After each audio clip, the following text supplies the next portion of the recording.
पहलाग नमस्कार, हेलो दोस्तों, स्वागत है आपका मेरे इस यूट्यूब चैनल में जिसका कि नाम है लाइफ ऑफ पहाड़न। आज के हमारे इस ब्लॉग में हम बात करेंगे उत्तराखंड एक बहुत फेमस मंदिर के बारे में जिसका कि नाम है जागेश्वर धाम। उत्तराखंड के अल्मोड़ा से 35 किलोमीटर दूर स्थित जागेश्वर धाम प्राचीन मंदिरों में से एक है और ये प्राकृतिक सौंदर्य से भरपूर यह मंदिर सदियों से आध्यात्मिक जीवंतता प्रदान करते हैं। यहाँ के जो मंदिर हैं लगभग 240 मंदिर हैं और जिनमें से एक ही स्थान पर छोटे बड़े 224 मंदिर स्थित हैं। पवित्र सावन के महीने में यहाँ पे श्रावणी मेला लगता है। भोलेनाथ का आशीर्वाद पाने दूर दूर से लोग आते हैं। उत्तर भारत में गुप्त साम्राज्य के दौरान हिमालय की पहाड़ियों में कुमाऊं क्षेत्र में कत्यूरी राजा रहते थे और जो जागेश्वर में मंदिरों का निर्माण भी उसी का काल में हुआ है और इसी कारण मंदिरों में गुप्त साम्राज्य की झलक भी दिखाई देती है। और भारतीय पुरातत्व सर्वेक्षण विभाग जो होता है ASI, इनके अनुसार मंदिरों के निर्माण की अवधि को 3 काल में बांटा गया है। एक तो कत्यूरी काल है और फिर उत्तर कत्यूरी काल और फिर चंद्रकाल।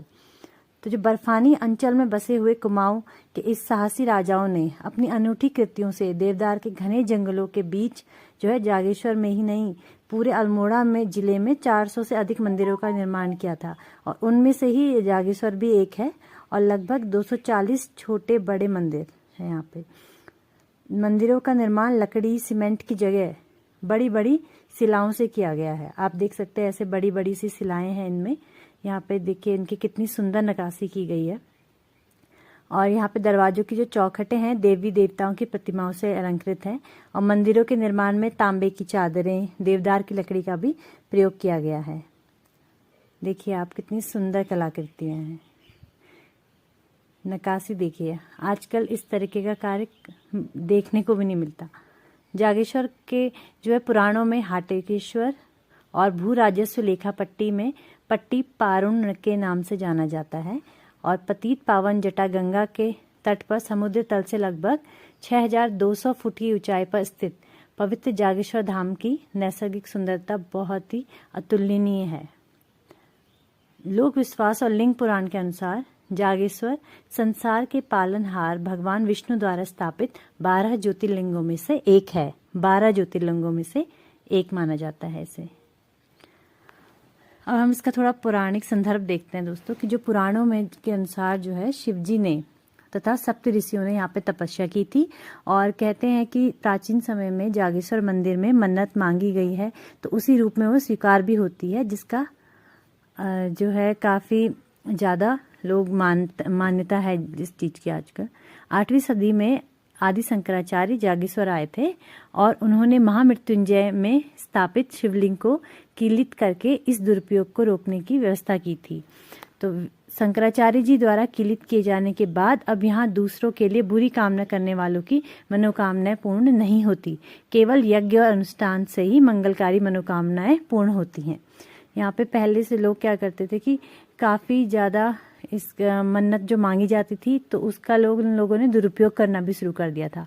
तो तब जो है शंकराचार्य जी आए और उन्होंने जाके इसको कीलित किया और कीलित करने के बाद इसका जो दुरुपयोग करने की दुरुपयोग को रोकने की व्यवस्था की गई। माना जाता है कि शिवलिंग की सबसे पहले पूजा की शुरुआत इसी मंदिर से हुई थी।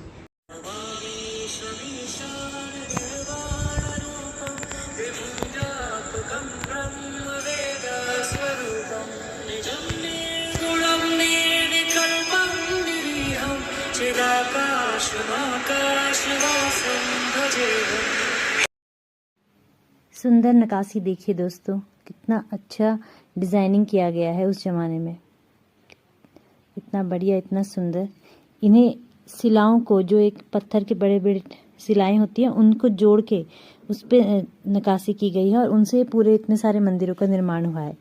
देखिए कितनी बारीक कारीगरी की गई है।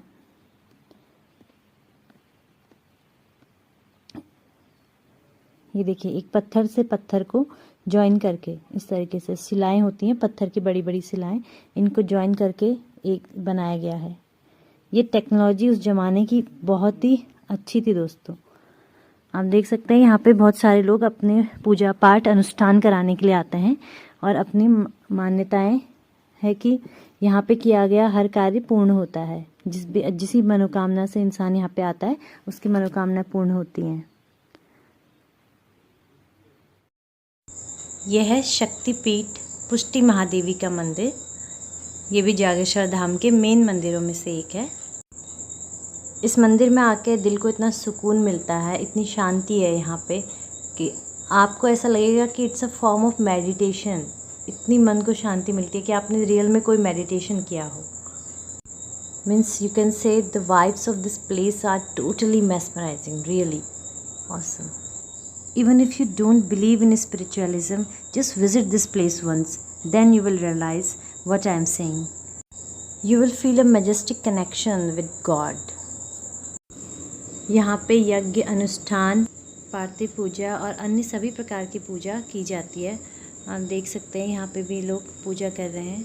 आई थिंक पार्थिव पूजा ही कर रहे हैं। अब दिखाते हैं आपको मुख्य मंदिर। ये है मुख्य मंदिर यहाँ का, श्री ज्योतिर्लिंग जागेश्वर मंदिर। देखिए काफ़ी भीड़ थी यहाँ पे, जब हम गए थे तो काफ़ी ज़्यादा भीड़ थी। वो अंदर आपको दिख रहा है येलो लाइट जहाँ पे है, वहीं पे मुख्य मंदिर है। यहाँ इसके अंदर फ़ोटो खींचना मना होता है।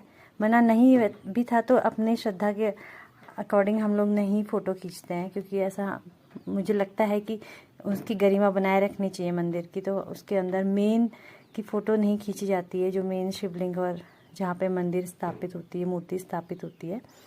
तो ऐसे मैंने बस इतने तक की दूर से ही फ़ोटोज़ ली गई हैं। बस इसके बाद हम बाहर आए और ये देखिए केदारनाथ मंदिर भी यहाँ पे है, एक छोटा सा बना हुआ। जिस तरह का केदारनाथ धाम है उसी तरीके का वहाँ पे छोटा सा मंदिर भी बना रखा है। यह है नंदा देवी अथवा नव दुर्गा मंदिर। 9 दुर्गा माता की मूर्तियाँ हैं इस मंदिर पे। इसके अंदर देखिए सुंदर कलाकृति का है, यहाँ पे कितनी अच्छी डिज़ाइनिंग की गई है। ये है नवग्रह। यहाँ पे है बाबा जी की विभूति भस्म, जो कि ये हमारे बाबा जी लगाते हैं। भोले बाबा की भस्म है ये।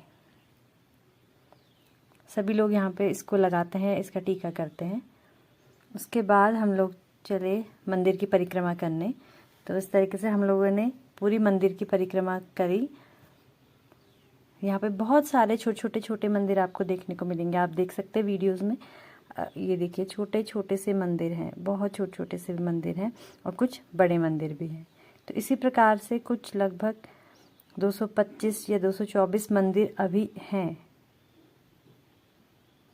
कुछ ऐसे भी थे जो थोड़े से ख़राब हुए थे, उनको दोबारा से उनका रिनोवेशन किया गया। यह है तांडेश्वर मंदिर। यहाँ मुख्य मंदिर में लिखा है नागेशम द्वारुका वने। का मतलब कि पौराणिक कथाओं के अनुसार कहा जाता है कि यहाँ पे देवदार के वृक्ष रूपी भगवान शिव और पार्वती मौजूद थे। कि यहाँ पे आप देख सकते हैं ये बहुत बड़ा पेड़ है। यहाँ पे 2 पेड़ एक साथ चिपके हुए, इन्हें भगवान शिव और पार्वती का रूप माना जाता है। जागेश्वर का मतलब जागृत ईश्वर, मतलब कि यहाँ पे ईश्वर जागृत हुए थे। तो यही वो दारुक वन वृक्ष कहा जाता है, जिसे यही है वो दारुका वृक्ष रूपी भगवान शिव एवं माँ पार्वती। यहाँ पे देख सकते हैं आप। यहाँ पे पीछे पे नदी है, गंगा नदी माना जाता है जिनको। और ये है इस तालाब में कमल का फूल खिले हुए हैं और कहते हैं कि इसमें सिक्का डाल के अपनी मन्नत मांगी जाती है।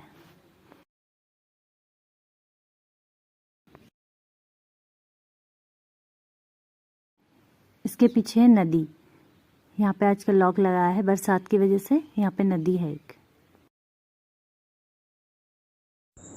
ये यहाँ का पूरा मूवमेंट प्लान, कहाँ से आपको जाना है, कैसे है, ये इन सब के बारे में इंफॉर्मेशन लिखी गई है।